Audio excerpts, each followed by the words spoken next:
When I get to heaven, I'm going to shake God's hand, thank him for more blessings than one man can stand. Then I'm going to get a guitar and start a rock and roll band.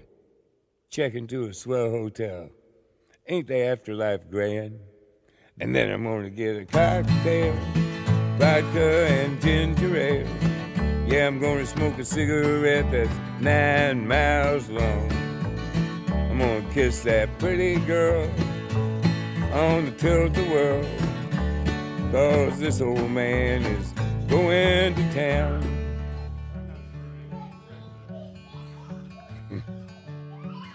Then as God is my witness, I'm getting back into show business. I'm going to open up a nightclub called the Tree of Forgiveness and forgive everybody ever done me any harm. Why, I might even invite a few choice critics, those syphilitic parasitics, buy 'em a pint of Smithwick's and smother 'em with my charm. 'Cause then I'm going to get a cocktail, vodka and ginger ale. Yeah, I'm going to smoke a cigarette that's 9 miles long. I'm going to kiss that pretty girl on the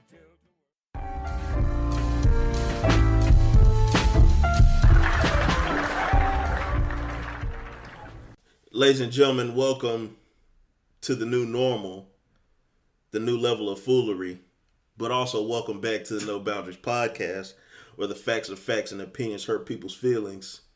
It's your boys, Jay and Welly F. And when your free time, please go to the podcast app, to SoundCloud, to Google Play, and rate and review us. And also, we're on Spotify. I still don't know what it is that you do on that, but whatever it is that you do, please go and do that. This is day 43 of quarantine, maybe. It's a solid month and a week, month and 2 weeks now. 53. What day? It's about 53 days, 54 days. It's 53, 54 days since the pandemic was declared. And we're back. We've been doing the IG lives. When's the last time we had an episode? It's been about 3-4 weeks. Oh, okay, cool. It feels like it's been longer than that, but at the same time, it doesn't, because, like you said, shout out to everybody that's been jumping on the IG lives. I mean, like I said, it's a decent amount of traffic for two nobodies.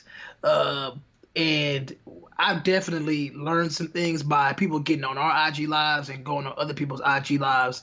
And that's pretty much what I want to focus on today, because once again, like, I learned some things, and not necessarily even like learned as in like I've never understood. Like, I learned some things as far as I heard new terms and I didn't really understand them, shit like that. And just the thought process of people, man, it's just interesting, man. That's why just now when you said facts are facts and opinions hurt people's feelings, and I'm like, damn, like, that shit really hits home. Like, that shit is real. It's really real out here. Like, facts are facts. And all these opinions people come up with, man, like, they just pissing people off. I mean, it is what it is. Yeah, man, it's dog. Dude, I respect the First Amendment. I just do. Like, it's just that's the type of guy. I think to an extent, even though I know people have stupid opinions, I still know people are entitled to their opinions. I don't stop people. I don't shut people down for having opinions, dog. I just don't. Like, it's baffling to me. Like, godly, dog. But anyways, man, it's good to be back. You're back home. Bro, my mom actually told me that this isn't my home. This is just where I am for the time being. So I am where I am for the time being at the moment. But yeah, man, and that drive back was pretty rough on me. Like, I didn't sleep well that night before, so it was bad. And then I drank coffee, and then at my first gas stop, I got an energy drink. And then that just put my bladder in the overdrive, so I had to stop and use the restroom like every 60 to 100 miles, basically. Damn. Okay, damn. I think when you called me, I think you had stopped and went to the restroom one time. Yeah. Matter of fact, I know you did. I know you did. Damn, that sucks, man. You do have an interesting bladder, sir. I feel sorry for you. I feel sorry for myself. I want to see something. Hey, how do my levels sound? Do I sound pretty loud or what? Am I coming through clear? You're coming through clear. You're a little loud, but it'll be fine because you're typically a little quiet when we get to post production. Oh, okay. Just wanted to make sure. Yeah, man. So yeah, that's tough. I mean, shit. At the end of the day, man, glad you made it. Carolina is not close to Texas at all. What's the vibe like? It's still ISO mellow out here. Like it's still very quiet. It's very scarce. I went into Target today and like all the bicycles are gone. Like, if I guess that's the move now to go ride bikes. And when I went on my little jog earlier, it was a lot of people out, families on bikes, people just walking, people just getting outside, doing anything that they can to get outside. And I think that's what the vibe is. Because I told you I was gonna go around 6, but I ended up going around 5. Because to me that puts a distinct end to my work day. Like, all right, I'm done working. I'm gonna go do this little jog, come back, and there's a separation of work and personal for me. So I think that's what a lot of people are doing. They're getting out for a few minutes, an hour after work, running errands, going to the store, whatever, what have you. But, just to get out of the house and do stuff. Because I think a lot of the population here has the capabilities of working from home, especially in the area that I'm at. So a lot of people have to break up that monotony of the day by getting out and doing something. Yeah, which is perfectly normal, man. It scares me to think that people think that if they go outside that they're gonna be in a bird box like situation. That's just wild to me. With how that goes to show the lengths that misinformation goes to. Like when you're in a mindset of like I can't go outside or I'm gonna die. Like that's crazy, man. Like I really feel sorry for people that think staying inside is the healthy remedy for these times. Like that's not. It's a fact that it's not. Like that's not good for you to sit inside the house, probably drinking, probably staring at your phone all day. And I mean, yeah, you could do these home workouts, but I'm sorry, man. Like these home workouts are not gonna hit the same as getting vitamin D and actually getting out there and breaking a real sweat. It is what it is, man. But once again, to each his own, man. Do what you do. I just, it's scary times we're in, bro. Scary times we're in. But like I said, I didn't really want to just stay on that. I did have a question though, because we were having a conversation on the group chat earlier, and it had me to thinking. Do you think that in these times, basically, that internal validation is more important than it ever has been? I think internal validation has always been important because I don't think my confidence should be derived from the world. I think my confidence should come from myself and, basically fuck what the world thinks. But in these times, those people that don't have that, it's a scary situation for them because they're not going out there and they're not getting those compliments of, oh, you're dressed nice today. They're not seeing people on a regular basis. Whatever their key quality that they claim to have, that they share with the world and what they consider to make them unique, they're not sharing that with anybody in the moment. And it's really kind of eating away at their mental status. I couldn't have said it better myself, man. I'm realizing that a lot across the board. I'm realizing that a lot of people don't really have much to offer if they can't, be in the presence of other people. I mean, and that's not necessarily me insulting them. I'm just saying, like, people thrive off of that social energy. And I think that obviously in these times, it's molding people to realize that that social energy really is temporary anyway. But you've become so obsessed with it and so entitled to it that you never really found that balance. And that's just something that intrigued me about like some of the stuff that y'all are talking about, because I see it on a daily basis. Like modern society, I mean, human beings are social animals. Like I understand that, but for the most part, I never would have really thought that I would see so many mental breakdowns that I'm seeing. Like you saw that video, like this girl's breaking down, crying in the car because she just doesn't feel at one with the world. And I'm looking at her, I'm just like, you're just spoiled. She's comparing having to wear a face mask in public to rape. Because she's comparing it to not having control. And then crying about men not being able to protect her. Like, we can't leave the house either. We can leave the house, but we put it like this. Everybody is on a similar page when it comes to, all right, we don't want to just be with herds of people. We want to be smart about this situation. So for her to point the blame on men for not, being there to protect her, it's like, Jesus Christ. Like, are you even somebody I would even want to sacrifice my life for if I thought that I was, dealing with a bird box like type virus? But even with that, like you said, the only way that I can protect you in this moment is through knowledge. And a lot of knowledge comes from trial and error. So when men and women are saying, hey, don't go out unless you have to, put a mask on. This is a form of protection. I can't shoot the virus. I can't throw hands with the virus. So I have to attack it mentally. So the help that you're requesting is the help you're getting. Is just not coming in the form that you thought it would. Yeah. True. So the protection and the provision that she thinks that she's entitled to from men is not coming in the way that she would like it to. Because even the males that, because I think she said that she walked into a store with her male best friend or a male friend, and I think even in that moment she felt helpless because I think her friend had the mask on and was just looking at her like, "Hey, you gonna put the mask on? Like, ain't nothing I could do for you." Oh yeah, because she said they told her she needed to wear leave. A mask. Yeah, it's like, this is you're in a post quarantine. You're in a quarantine world right now. Like, everybody, depending on where you stay, different counties, different parishes, different cities, they're taking different parameters with this. Some places you're going to go to that are private businesses are going to require you to wear a mask. I'm sorry. Like, if that's how it is where you live, hey, man, fuck it. It's either you're going to protest or you're going to send somebody to the store for you. I don't know what to tell you.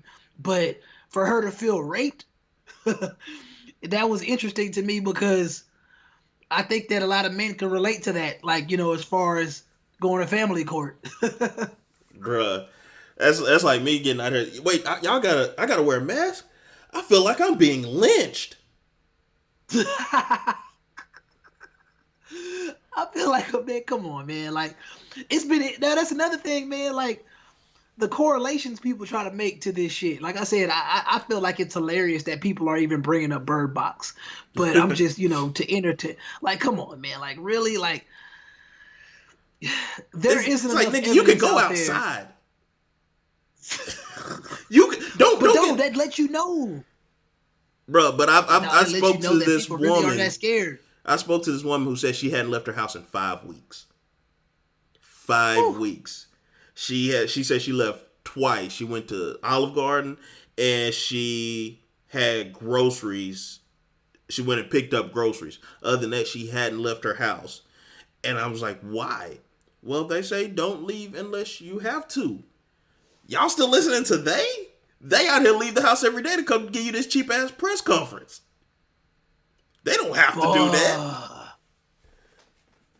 But I'm like, man, I just, like I said, man, misinformation goes a long way, man. When you put out information, matter of fact, where you decide to get your information from is very detrimental to your health. This is before anything. Like, don't forget, man. People thought that flat tummy tea was the way at one point. People think that being vegan is like the cure-all to everything. People think being vegetarian is the cure-all. People think an all-beef diet. Like, where you get your information is so important. And if you're getting your information from somebody that you deem as credible, you better be ready to die on that sword, man. Like, seriously. Seriously. And I don't think a lot of people realize that, man, they finna take a lot of L's, man. It's gonna be a lot of L's handed out in the next couple of weeks and the next couple of months. just due to the fact that people were relying on getting their information from places that are not truly credible. Popularity and credibility aren't the same thing. And then to kind of loop that back to what we initially started with, because we didn't want to go here and we still ended up here. Of When course. you have to get that information and that knowledge base from somebody else, again, your confidence level is derived from somebody else. The government tells you need to stay in the house. So therefore your confidence level is in the government. This is what the government says, this is what I'm going to do. Now granted, there are situations where, hey, they shut down your business, you can't go to work. I get that. That's out of your hands. But you can still think for yourself. You can still run these numbers for yourself, and you can have some knowledge to it for yourself and be like, all right, these numbers really ain't adding up like that. And I know that, we talk about there being 300 million people in the country, whatever the number is. And I still personally haven't spoken to somebody I know that has this virus. I don't think you have, because you would have told me. I mean, we've talked to people who were sick in the past that showed the same symptoms of this virus, but we haven't talked to anybody I'd say anybody in the past month that said, yeah, I think I had the virus. Have you spoken to somebody that's unemployed? Yes. and I think I said this before we went on our little hiatus. Like I said, you're more likely to meet somebody that's unemployed versus meeting somebody that actually has the virus. And that still reigns true. And for people that don't understand the next statement that I'm about to make, I want you to listen to it, rewind it, repeat it if you have to, but understand this. You ain't got to understand. Like Jay said, you ain't got to understand, but I would like you to understand that poverty will contribute to more deaths than COVID-19 ever will. It's a fact. It's not up for debate. And if you're so hell bent on protecting yourself from this virus versus wondering why people want to go back to work to put food on their plate, that's because you haven't been paying attention in life long enough. You don't understand what motivates people to do the evil things that they do and the dangerous things that they do. And I've been around that shit all my life, so I understand it like very well. That's why I told people, you wondering why people stockpiling guns? They're not worth you like Jay just said. I can't go toe to toe with this virus. I can go toe to toe with you though when you try to come for my shit. Mm-hmm. I posted the stats on Instagram today. Like people mad at people in Florida for protesting, but are you putting food on those people's plate? You got 7 out of 8 people that are still waiting to be approved for unemployment. That means that since March 11th, they possibly only got one paycheck, and they may have got a stimulus check. Probably. That ain't even guaranteed. So you talking about people for 53 days that probably haven't seen a paycheck or any source of income, and you're wondering why they want to go back to work. That lets me know that the information that you're relying on is bullshit. It's not credible. It's just popular. Can we move on? I didn't want to go down that wormhole, and when I looked up and I was in it, I was like, God damn it! But I know. It's hard, man. It consumes us, bro. It's consumed the world. But I definitely think that in the midst of all this, I really wonder how people feel inside. Like I really wonder because I know one thing: people are very prone at projecting their fears on us. I've noticed that as a trend. People are scared. So if you're scared, if they're looking at you and you're not scared, they're like, hold on, something's not right with you. I need to get you scared. I need to project my fear onto you. And that's something that, to be honest with you, I could actually say that that's mind-blowing to me, because I never thought that being scared would be the norm, meaning I thought people would like to actually be in the comfort of somebody that's fearless, that's like, hey, man, don't worry about this shit. We good. But it seems like positive vibes went out the window. We was all positive vibes and good vibes only like a year or two ago, right? Bruh. We all scared now? And I'm confused. Projecting that fear is a form of control. And that's as you see it right here in the media, you see it in quote unquote toxic relationships. If I'm sitting there and I'm telling you that you can't survive without me, you're so codependent on me, I've basically scared you into not leaving me. Because, like, sit here, look, I pay all the bills. You don't even know how much money in a checking account. You don't have your own checking account. And how you going to leave me? How? Fear is a form of control and manipulation. And men do it to a certain extent. Women do it to a greater extent. The government does it to the greatest extent. There isn't a greater finesse than the government, bro. Like I'm telling you, man. Since the introduction of the radio, they have mastered the finesse game. Like they will have you out here tripping, like for real. I mean, to be honest with you, I think Bill Clinton took it to another level because when Bill, like I know Hitler established some shit that was wild, but the Democratic Party and their use of pandering to get reelected, like, bruh, like they took it to another level. And outside of all that shit, another thing that I've been focusing on a lot lately is millennials.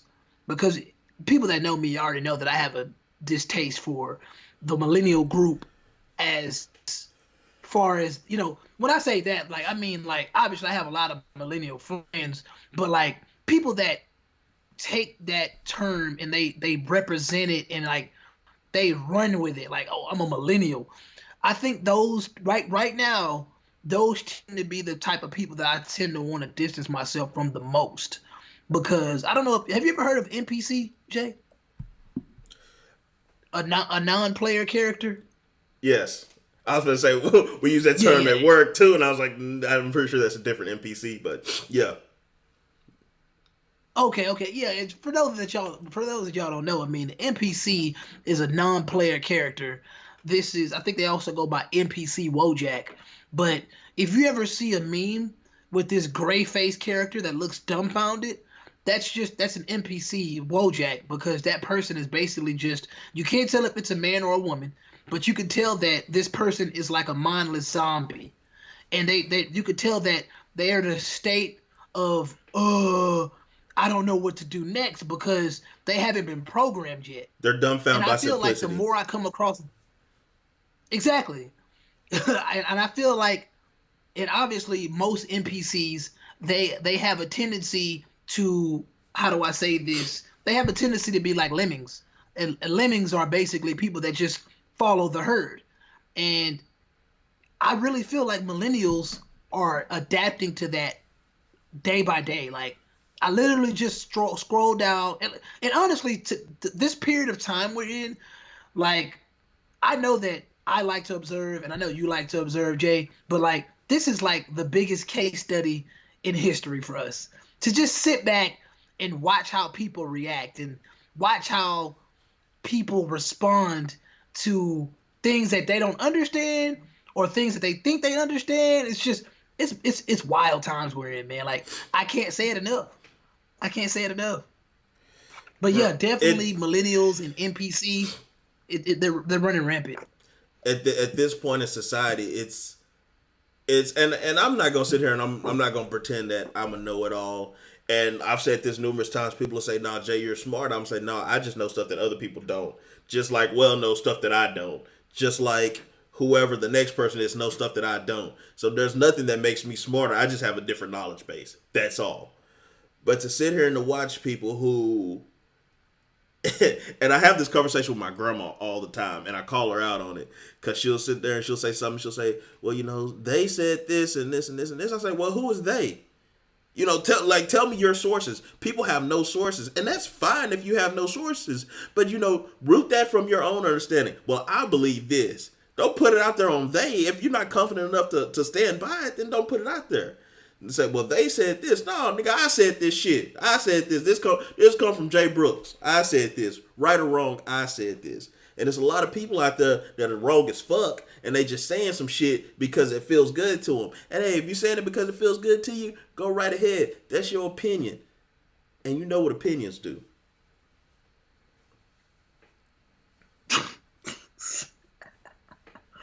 The grandmother sounds like a very wonderful woman, by the way. Hey, shout out to my old people, man. Them old people, boy. They'll sit there, they'll tell you 9 lines of bullshit with no sources. bruh.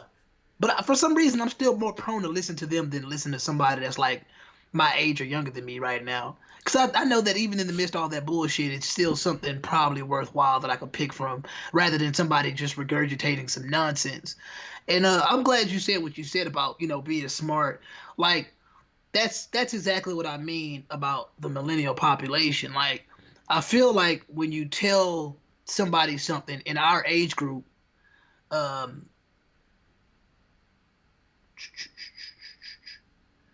hold on real quick, Oh damn. because it's been doing this. Yeah, I knew you could still hear me, but my screen started acting funny. My bad. Um, Look, when you tell a millennial something, it's almost like you got to put up a what do you call it? Like a trigger warning. Like you got to warn them because you probably about to school them, and within that schooling them, you automatically sense that you're offending them, and that's wild to me because like I don't approach any situation with any malicious intent unless I'm defending myself, and I mean defending myself in the physical form. So when you say, I'm not, people say I'm smart, I don't want to be a know-it-all. See, that's also projection because like obviously I'm smart enough to know that I don't know everything. So when a person comes up to me with that mindset, like, oh man, you think you know everything, that just lets me know that they think that I know everything. Like you're projecting that on me. I never said I knew everything, but I appreciate that you feel like I think I know everything. But that's not the truth though.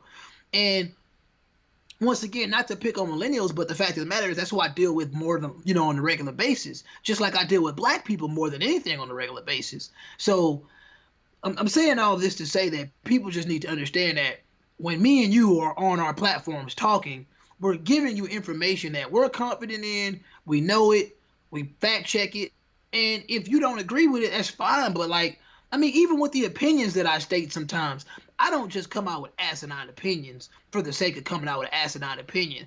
I feel like it's wrapped in a good amount of truth.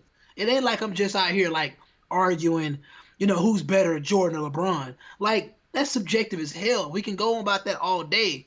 Whatever you like, you like. But if I'm sitting here telling you about my life and relationships that I had and my views on those relationships and how I can relate that to somebody else's life, like those are opinions. Those are my truths. Like it is what it is. But it's really hard to talk to people younger than me these days because they automatically come from a place of you're talking down on me and trying to offend me.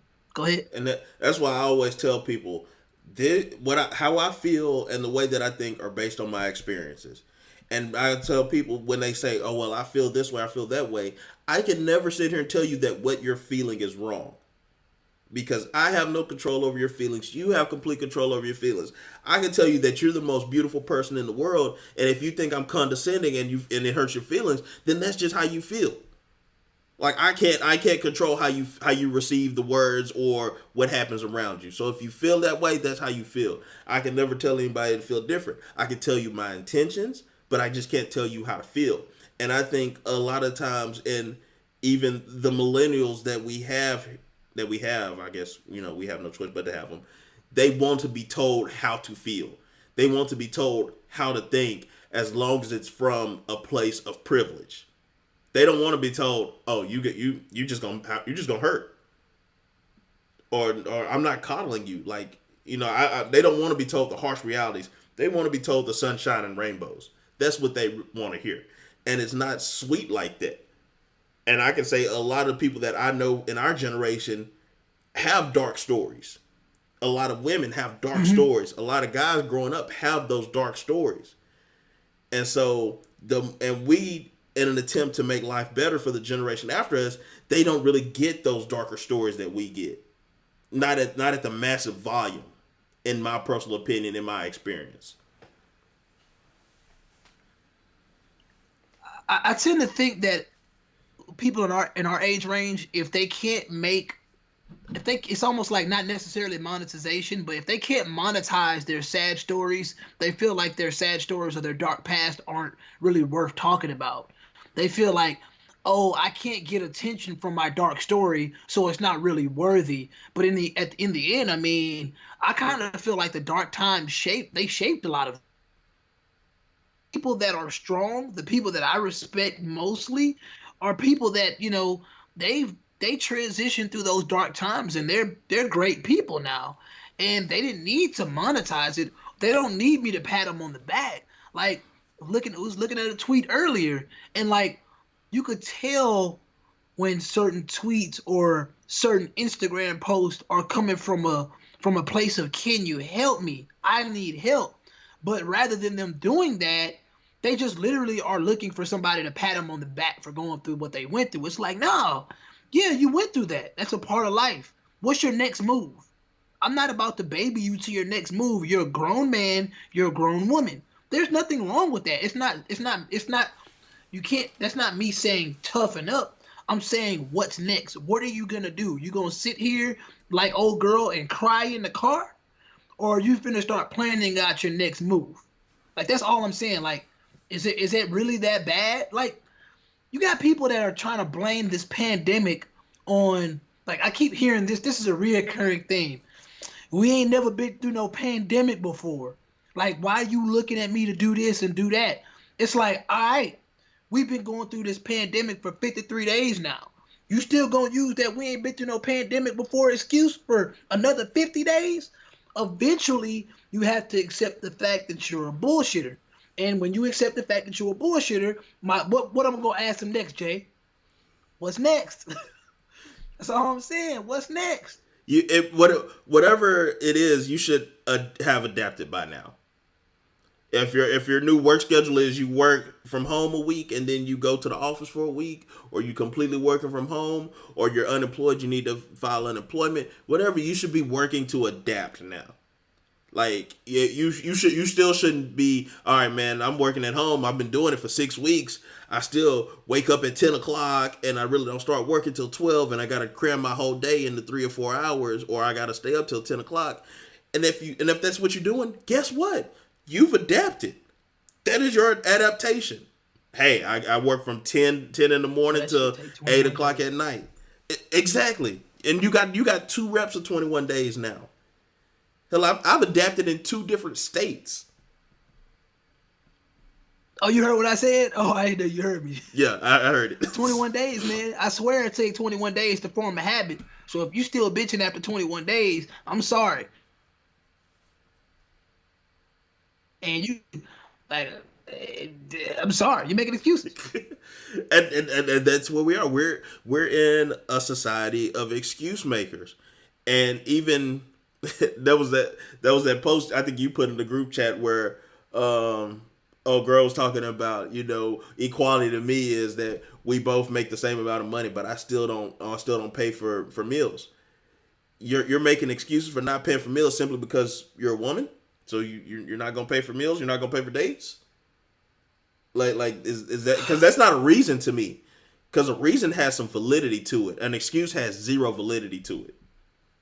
You still not knowing what's going on in your life on a day-to-day basis, and we've been doing this for 53 days. That's an excuse. There's no validity to it. Hey, we got to go back to work. Oh no, here we go. We got to start wearing masks in Harris County starting whatever date. And I don't have a mask, so I don't know how I'm gonna leave the house. I'm probably not gonna leave the house. There's some validity to that. You don't have a mask. You don't know how to make a mask. That's a reason. Excuses and reasons. It's a very fine line. Yeah. For obvious reasons, but I'm gonna say this, man. I'm gonna rewind a second and talk about the thought that was talking about equality means we make the same amount of money. First and foremost, that thought was on Bumble. Yeah, she was definitely on Bumble. Let me, ladies, this is the time where you get pissed off and you get into your I hate Wells stance. That's fine. But I was on the IG Live not too long ago, and I was hearing this reoccurring term, high value woman. Now, I understand that you may have heard me say the word high value man from some time, and I'm going to say this, and I want people to understand something. There is a such thing as dating economics, meaning there is a market. Just like right now, the market for oil has crashed because we're not driving. We're not driving, ships are docked, planes are down, in some places trains aren't even moving. So therefore, the same amount of oil is not being used, so obviously no matter how expensive it is to drill oil, the actual value of oil is very low. So when I talk about a high value man or even a high value woman, I'm talking about it from a perspective of knowing what the market has to offer. For example, if I'm going to a car lot and it's a car lot that has a various amount of cars, my interpretation of the market, obviously I have a certain amount of money I can spend, so I can only get a certain, what my purchase. I have purchasing power too. Got to remember I have purchasing power. So with my purchasing power, as I approach the car lot, yes, I understand that a Lamborghini is probably the most valuable car on the lot, but that doesn't mean that, in essence, that for me, for somebody in my bracket, that car actually has a real value. What happened? Why are you looking like that? My computer started doing weird stuff, but it's still recording, so going about your business. Oh, okay, yeah, I was doing that too, man. But like stuff just started popping up on the so, screen, and I'm like, "What's going on? I didn't touch anything." Yeah, that shit crazy, man. The fans watching, but so look, I don't want to forget what I was saying. So understand something. Yes, a Lamborghini is valuable. The Lamborghini is valuable because when it was manufactured, they put all these gizmos and gadgets on it, and it has a crazy amount of value. But for me, the purchaser, I don't see value in the Lamborghini because, one, I can't afford it, so it means nothing to me. So it's cool that this high value Lamborghini has a high value, but it means nothing to me. I'm trying to get the Toyota Camry that just got made in 2020 because it got all the gizmos and gadgets, and I can afford it, and it's appealing on my market. When you look at the dating market, if you're a man or a woman that has a value that the purchaser can't afford or doesn't care for or doesn't need, that value is irrelevant that you placed on yourself. So when you really think about it, there is an old adage that goes, beauty is in the eye of the beholder. It's the same in the dating market. Like the person that has the purchasing power is the person that's going to approach your high value self. So you can have all the value you want, but the person with the purchasing power, the person that has the ability to attain you, if he doesn't want you, your value is meaningless. Just thought I needed to say that because that girl right there on Bumble has very low value. And like, to me, you can't expect somebody of a different value level to either bring you up or come down to your level. Because then they're compromising themselves. They're not being true to who they are. And, as people say, you should be able to be humble and everything like that. Yes, of course. Absolutely. I agree. I've always said, or I don't think I always said, I've probably seen it somewhere, where there's like, you got to treat the janitor with the same respect that you treat the CEO. And I agree. Like, if I go, I'm from the South. And so I call everybody sir and ma'am. I go to the gas station. Hey, is this all you need? Yes, sir. That's all I need. Black, white, or other. I'm a sir, ma'am kind of person. So I don't care what you do or who you are. If you ask me something and I don't know you, you're a stranger, sir, ma'am. It's just what I do. So for me to say, these are my values, and I also like to go, I don't know, my fucking diamond chains. That's a wide scope. And for somebody who's like, oh, well, I disrespect everybody, but yet I can't afford diamond chains, how are me and this person going to get along? They don't even know. And to go deep, because shit, I'm pulling up from 35 right here.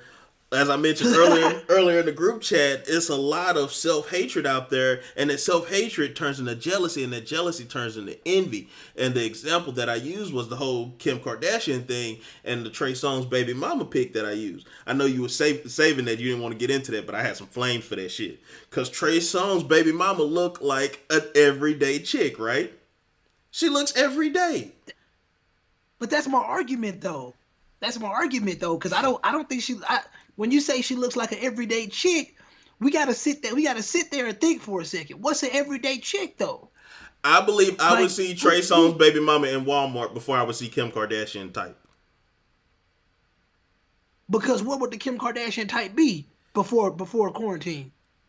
Before quarantine, upper middle class, unapproachable, antisocial.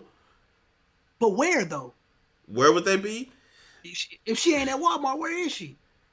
Probably at home with her face glued to social media, or at a club, or at a bar.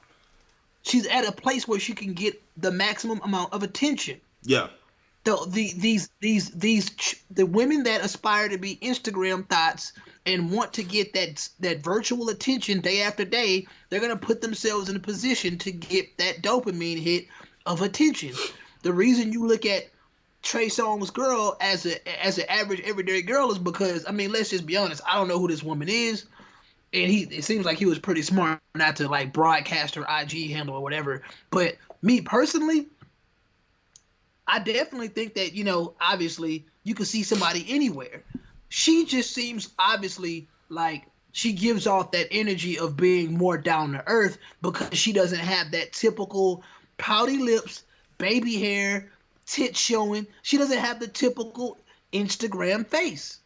Bruh. And I know what you mean by that. But I remember we were saying the same shit about, I say we, speaking figuratively, but we were saying the same shit about Ayesha Curry too at one point in time. But it's the truth though. Ayesha Curry, and that all comes back to what? They're pretty much similar people. I mean, she's still gonna want attention. Put it like this: an attractive woman is an attractive woman. We don't know how. Oh, she's definitely really attractive. I'm not saying she's not attractive. Yeah. No, I'm just saying that she's not plastic. I'm not saying she's not plastic to an extent. Exactly. She doesn't have an Instagram face. Yeah. That's it. She don't have Instagram face. She don't give you that energy. And yeah, I agree with you on that. And the reason I said I was gonna get back on this later is because, like you said, we've gotten to the point where even women have wanted to distance themselves from being everyday looking women. That's not our fault, because when you see a big deal like Trey Songz with this woman, having a child with this woman, that tells you everything you need to know. Everything that you've done to your body, everything that you've done to yourself, every self-help book that you've read to become this quote-unquote high-value woman, and you're still single. But then this woman right here, she probably could be doing the same things that you're doing.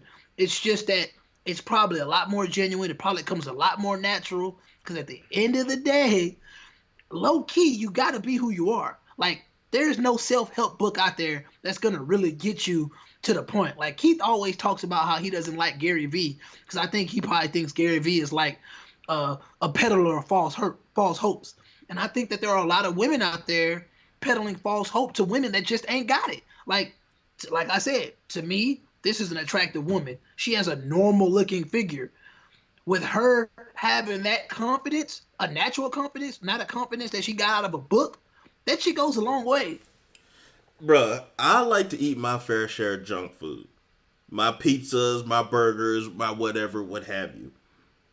And if I were to end up with one of these Instagram models or whatever, who is either getting tummy tucks on the regular or liposuction on the regular, because most of them don't work out. And even to take it to the other spectrum, if I were to end up with one of these IG fit chicks who does do all the working out and stuff, I don't eat right like you. I don't. I try, but I don't. So therefore, we're going to clash already, because you're going to have a standard that I'm not going to be able to live up to. Now, you might like your guy look chubby, and that might be cool and everything. But I'm going to be sitting here, I'm trying to bust down this large pizza with you, and you over there, you eating broccoli and chicken breast. What does that look like? It just doesn't look like it meshes. And so when you take these I hate calling them plastic, because that just seems like, and I don't want to insult anybody like that. That's, the Instagram face, these Instagram models. Yeah, if you take these Instagram models, and that is the new standard. You look at these Instagram models, that is the standard. Why is that the standard? That's what I don't get. Like, coming from a male perspective, I don't see any guy on Instagram that's the standard. I don't see like man, this guy, he got all the money. I'm trying to sell dope like he did. I'm trying to write music like he did. I'm trying to start a Fortune 500 company in my garage like he did.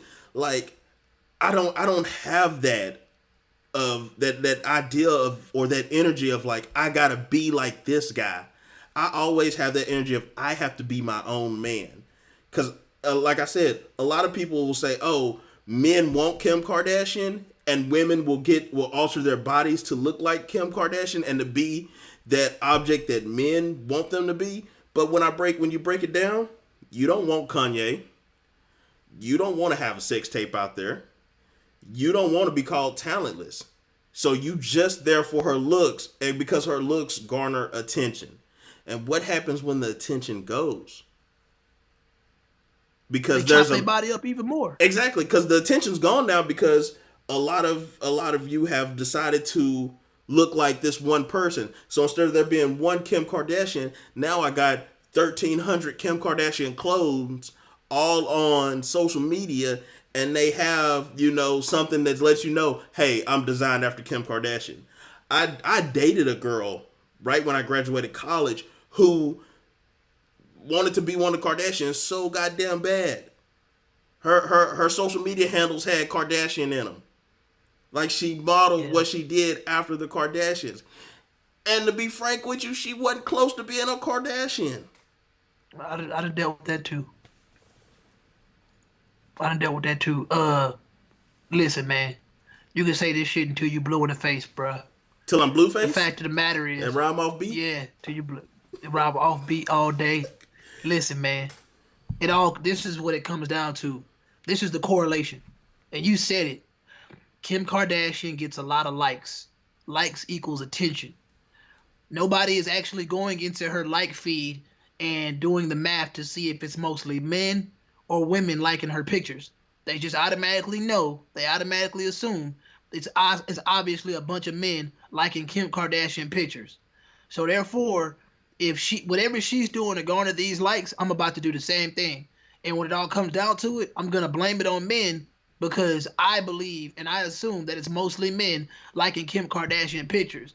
When at the end of the day, if you go on any man's IG story, on any man's page, you go on his Snapchat, you go on his Twitter, he's probably not retweeting Kim Kardashian pictures, retweeting Kim Kardashian quotes. Do you know who I see that from? I see that from women. I see women reposting Drea. I see women reposting, Bundle of Britney. I see women posting other women talking about body goals. I don't see that from men. I probably never will, unless the men are gay. And like I said before, I don't even think a lot of gay guys do that. Probably not. None of the gay guys I know do that. So that little small sample size tells you a little bit of what you need to know. I know I have a big enough sample size to know that most of Kim Kardashian's fan base are women. That's common sense. There aren't a lot of heterosexual men that were sitting around watching Keeping Up with the Kardashians. I'm sorry. There aren't a lot of men walking around right now chopping up their faces, chopping up their bodies to look like Kim Kardashian or Kylie Jenner. It is women doing that. It has nothing to do with necessarily what men like. It is what people perceive or think men like. So when they see it and they have a fantasy about it, they automatically tell themselves, this person is popular and successful. I want to look like them so I can get the same attention from men that they get. Because obviously an attractive, successful, popular woman gets attention from men, but it's not like men are jumping out their fucking seats to go see Kim Kardashian if they hear Kim Kardashian is in the Galleria Mall. That's most likely women doing that. I'm sorry. Like, that's my experience. I just, the motivation for somebody to scalp themselves, to remodify themselves, that is an internal issue that has nothing to do with anybody else. It's because you don't have the internal validation to be happy with who you are, so you chop yourself up in order to be someone else so you can get that attention that other person was getting. I mean, I really think it's that simple. I could be wrong, but from what I'm seeing through this isolation time, it kind of feels like I'm right. Just kind of. And it's odd And I do be because wrong a lot. I don't know. It's odd, but it kind of makes sense because, like you said, if they said that Kim Kardashian was at the Galleria, it would be troops of women going down there. It wouldn't be troops of men. But at the same time, okay, that's different. Because I was going to say, if they told me Jay-Z's at the Galleria, you're going to see troops of men. But Jay-Z's not known for his looks. He's known for his lyrical ability. So, yeah, because, I mean, if who's a hot guy that women fawn over? If they said Michael Ealy was at the Galleria, it's going to be women who are there. It's not going to be men that are lined up. Idris Elba, they'll flock for Idris Elba. I'm pretty sure the white woman would flock for George Clooney or Brad Pitt. You know what I'm saying? I mean, at the end of the day, groupie energy is mostly women. But I mean, I can't argue, like you just said, if a Drake or a Jay-Z or even a Kanye was somewhere, you'd have your nice level of groupie men going out there to chase them. But I'd even argue that if anything, men would, in the vicinity would already like, hey, oh shit, it's Drake, they be the ones in bopper mode. But I don't know if a lot of men would necessarily jump out their seats to go see any of those guys unless it was like an established meet and greet. Yeah. If they just heard about it like through Twitter, I don't really think a lot of guys would jump up out their seat for that shit because I think a lot of guys are a lot more prideful. I tend to agree. Yeah, but once again, man, just thinking about millennials, like, and just thinking about when I think about millennial women, like, to me, that just all comes down to accountability. Like, hey, man, chop your body up. Do whatever you want to do to be happy. Find that contentment that I spoke about earlier. I hope you're content with this. I hope this is something that brings you a feeling of completeness. And be accountable for the fact that you did that yourself. Exactly. Be accountable for it. Hey, I want this body. Not men drove me to have this body. It's a cop-out. It's a huge cop-out. Men like Kim Kardashian, so boom, I'm looking like Kim Kardashian. Hey, men also like Kelly Rowland. Some men like Anna Kendrick. Yeah. Some men like Eva Mendes. Jay loves Selma Hayek. Like, and there are and those three names I listed are very different body types. Yeah. They are. They really are. Like I said, till you blue in the face, bro, it won't matter. Like, and really, I've already told myself through all this some pandemic men bullshit. like Lizzo to add another body type. Like, and that's the truth. So it's kind of like you're trying to fit this one demographic, but somebody's gonna like you. And I know that's very, there are plenty of other fish in the sea mentality, but it's pretty true. Yeah, as long as you're not a complete asshole. I can actually name some male celebrities that females probably wouldn't even fuck with, and I was thinking about something the other day in terms of isolation, and it's funny to me because I feel like most men, by their midlife, have dealt with some form of isolation and rejection by the time they're 30. And I think that isolation and rejection is something that makes a man a man. And I think that's why we respond to these times in a lot more positive state, in a lot more positive mindset. And in talking to some of the women that I've spoken with that actually have a good, well-balanced relationship and they're not wearing the pants, I've realized that those women tend to be with a man that is level-headed enough to let them know, like, hey, you can chill, you can calm down in these times. It's not as bad as people say. And I think that women benefit heavily from having a man in their presence that's used to isolation, that's used to rejection, that's used to turmoil. Because once again, that brings them balance, that brings them a sense of calmness. And I've noticed that a correlation between these times and single women, and you seeing it in New York, and you see it in these animal adoption centers.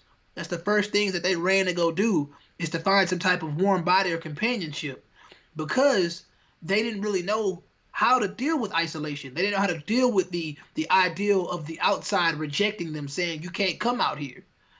You know, does that make sense? Yeah. And I think that, in a sense, it's almost like we were made for this. Like, like I said, I definitely see less men bitching about this than I see women bitching about this. And y'all can try to blame it on, you know, people going outside and making this shit last longer. I didn't gave y'all multiple theories, and I know black people don't like the theories, but I was like, hey man, it's either gonna be a vaccine or a cure before y'all go outside, or y'all gonna get y'all checks and they gonna let y'all outside, and eventually they gonna try to make it seem like we made y'all wear masks, we made y'all social distance, and that's what flattened the curve. When in actuality, you were just dealing with something similar to the flu bug, and the flu bug was gonna fade away in May anyway. Like And it they're always praying, does. yes. And the people out there praying for a second wave, there's a special place in hell for y'all, because I know for a fact that a lot of y'all are just sitting home getting fat, and y'all comfortable working from home, and y'all don't want to go back into work. And I know a lot of y'all are just feeling great about the fact that you don't have to work, and you still bringing home $1,200-$1,300 every 2 weeks, probably more than you ever made in your life. Like, I know it comes from a place of selfishness. That's why you're okay with sitting in the house. I mean, to each its own, but like I said before, remember, poverty is going to contribute to more deaths than COVID-19 ever will. Like, it is what it is. The ripple effect of poverty, if you want to know what it is, come to the black community. Go to the hood. Go to the project. See how that shit is. And I know a lot of y'all don't want to fuck with the hood or the projects. So, yeah. Yeah. Just take your word for it. Yeah. And speaking of that, like, if I'm not mistaken, bro, and I don't know if people understand this, but I may not understand this, but I swear that shit like sporting events and a lot of things that go on in the community, like charity events per se, like even a Boston Marathon or the Chevron Marathon that happens in Houston, I swear that a lot of those events contribute to the infrastructure of a city. Meaning, when those things don't happen, doesn't that kind of hurt the budget of the city? And if I'm not mistaken, a lot of these cities nationwide aren't getting stimulated by the stimulus package that just came out. A lot of cities are gonna have to find a way to recoup. Like, am I tripping? No, you're not tripping at all. So if I'm not tripping, what do you think is gonna be one of the first things that happens when shit starts to kind of normalize and a city or a county or a parish needs to get that money that they lost? And it's funny because, they keep saying, oh, well, we're going to go back to, the NBA games. We're just not going to have fans. We're going to do baseball games. We're not going to have fans. And a lot of that is getting squashed by those cities. Like they say, they tried to do this thing where they go play baseball and Arizona's not going to have any fans. Well, if you don't have any fans, you don't need security. If you don't have any fans, you don't need concession. You don't have any fans, you don't need parking. It's a lot of stuff that goes into that. And even with that, if you do these events, you like, okay, you need somebody on the camera, you need somebody on the cables, you need somebody managing it, you need somebody in the truck, you need a driver in the truck, you got to feed these people. So that provides jobs in a sense.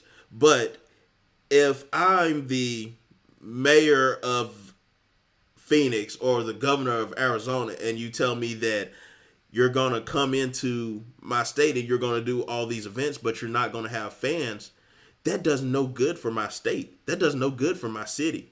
And there are teams in these leagues that make no money. There are teams that have that have negative income over the course of the year. I bet the Phoenix Suns don't make too much money because they always losing. People really aren't coming to the games. They're not turning over the revenue sales and jerseys and merchandise because nobody wants to wear losers' colors on their backs. So then you have the teams like the Lakers and the Warriors and Houston to an extent because they get a lot of Chinese money that really ends up carrying those lower cost teams. So at some point, you're looking at these Phoenix Suns like, damn, is y'all even going to have a franchise? Dog. You look at the Cleveland Browns like, damn, y'all even going to have a franchise? My God, y'all, for everybody out there listening, man, like I asked a question, and I asked where y'all think they gonna get that money from, and I don't know if y'all understand this, but the next time you driving and you going 3 miles over the speed limit, and the police officer pull you over, my God, you getting that ticket. And when you get that ticket is gonna have some absorbent fees, my guy. Like I'm telling y'all right now, y'all wondering why motherfuckers protesting and wanting to go back to work. They want shit to open back up. Is because a lot of y'all don't understand basic economics. When the city's budget is depleted, right now, we're still paying police officers. We're still paying teachers. We're still paying state-funded hospitals and city hospitals.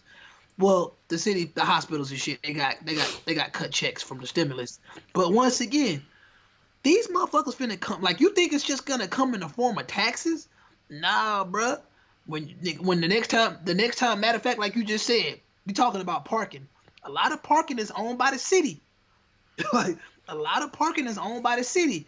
Yeah, y'all been cool parking in Houston, for $3 or $4. Oh, getting free on the weekends. Don't be surprised if you pull up to these clubs in September and you like, damn, it ain't free on the weekends no more. Nah, bro, we need that money. We coming to get ours. When I worked that's just how it downtown, works. you used to go park for $7.35. You're gonna be looking $10-12 next time you go down there in September. Shh. Man, that's one. I'm gonna be honest with you. I know I said I ain't learned. I was talking to Sean. I said nothing really surprised me, but I am surprised that basic economics is something that goes over people's heads, like for real. That's why I kept on the IG live saying when you get that $1,200, you gotta spend some of it because you have to understand. They just think about it like this. They just threw a bunch of money out into the market. If that money stays, too much of that money stays stagnant and nobody does anything with it, my God, that's similar to the toilet paper that y'all just hoarded. You have to understand, well, I would like you to understand that in a month or two from now, when toilet paper gets stocked back on the shelf, matter of fact, like you said earlier, it's a lot of bikes that have been scooped up. All the bikes are going. When bikes get stocked back up again and the economy opens back up and a lot of these people that were only riding bikes to be bored, dog, do you understand that the value of bikes are going to go down when they get stocked back up again? Who the fuck is going to want to buy a bike in July for $300? Like, why? We all got bikes already. Yeah. You got and they just taking up space now. Yeah, and the toilet paper, shit, it's plenty of people that got 6 months worth of toilet paper. So when toilet paper comes back on the shelf at $7, you're gonna have to drop that price to make me want to get it. Like, this is basic economics, people. And like I said, go ahead, Jay. Let me kick it a little simpler. Turkey leg cut. Yeah, you can still do to-go orders at Turkey Leg Hut and everything like that. But if you know anything about restaurants, they make the majority of their money off selling alcohol. They sell the drinks and make so much profit off the markup of the alcoholic drinks that you could basically give the food away for free. Because just think about it. You order two Hennessy's and whatever, you basically bought a bottle of Hennessy yourself. Yeah, definitely. Yeah. So Turkey Leg Hut's probably been, hey, we can't pay the mortgage, this, that is going on. Double up on us. We gonna be good when we come back. So those prices at Turkey Leg Hut, they gonna be a little bit higher than they used to be. But they know that they have the client base that's gonna continue to be there.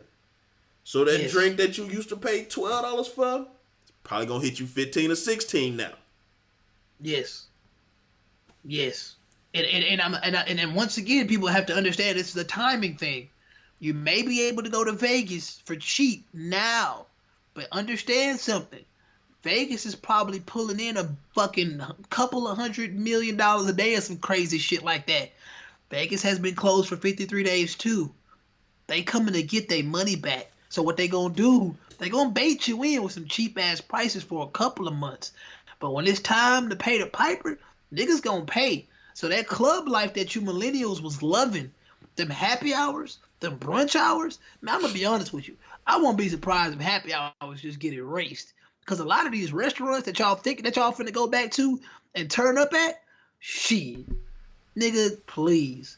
They gonna have to get their money, and y'all keep saying stay closed, but y'all don't understand the ramifications and how much that's gonna hurt y'all pockets when shit opens back up and you decide to get back out. Because once again, you're gonna have to pay the piper. I'm sorry. It is what it is. Did you see where the mayor of Las Vegas was on with Anderson Cooper, and she was like volunteering, like, "Hey, we'll be the guinea pigs, like open Vegas back up, and we'll see if the curve is flattened or something like that." And everything else is Right. so positive Let me without ask being you- clean. Right. You're talking about encouraging hundreds of thousands of people to come to Las Vegas. I Back. get the financial losses people are suffering, which is awful, but you're encouraging, hundreds of thousands of people coming there in casinos, smoking, drinking, touching slot machines, breathing circulated air, and then returning home to states around America and countries around the world. Doesn't that sound like a virus petri dish? How is that Know safe? what it sounds like? You're being an alarmist. I'm not. I've lived a long life. I grew up in the heart of Manhattan. I know what it's like to be with subways and on buses I'm and being an crammed alarmist? into elevators. I think you are by saying what you have just said. So you I'm don't the one believe there that should is be in- any social distancing? You don't believe Of that course this is I believe there should be. Of course. I'm a How do you do that in a rational- casino?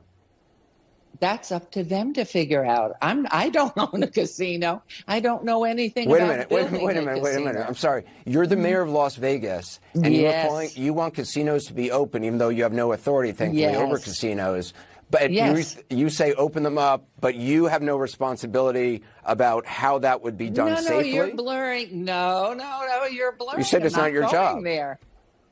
I am not a private owner of a hotel. I wish I were. And I would have the cleanest hotel with 6 feet figured out for every human being who comes So in there. if you can't figure out how to do this safely, why, as mayor of a city that you were responsible for the people's safety, are you calling for something that you have no plan for how it would be done safely? I am not a private owner. That's the competition in this country, the free enterprise, and to be able to make sure that what you offer the public meets the needs of the public. Right now, we're in a crisis health-wise, and so for a restaurant to be open or a small boutique to be open, they better figure it out. That's their job. That's So not let me the ask you- mayor's job.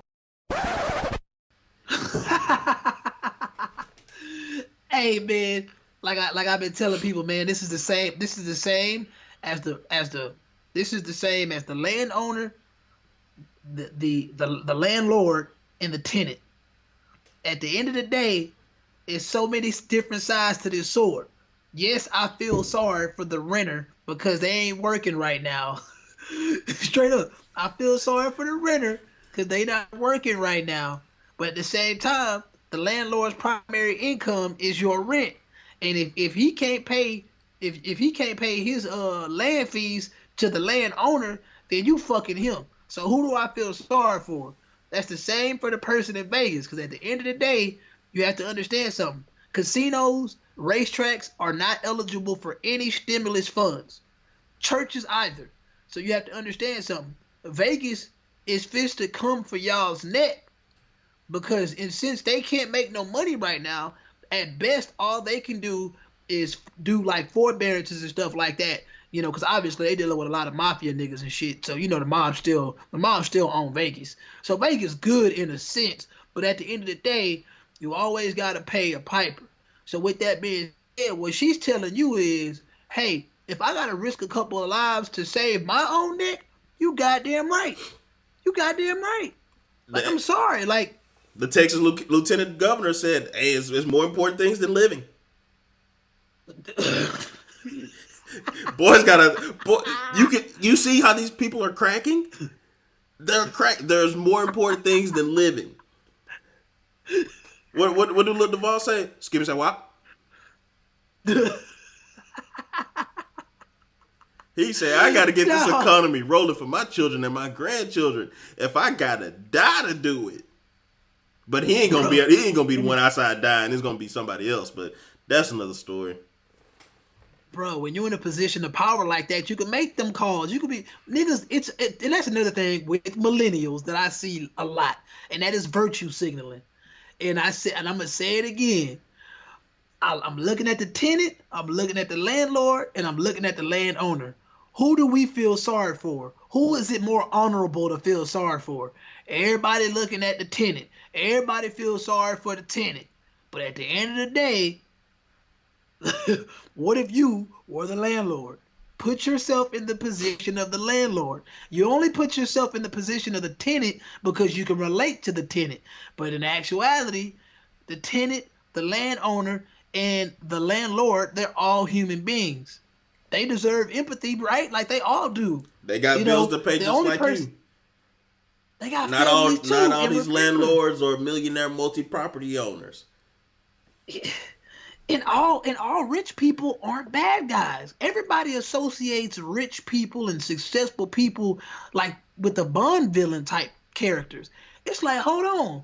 How come you looking at all these white people like they Bond villains, but then you look at Beyonce and Oprah like they good guys? Make it make sense.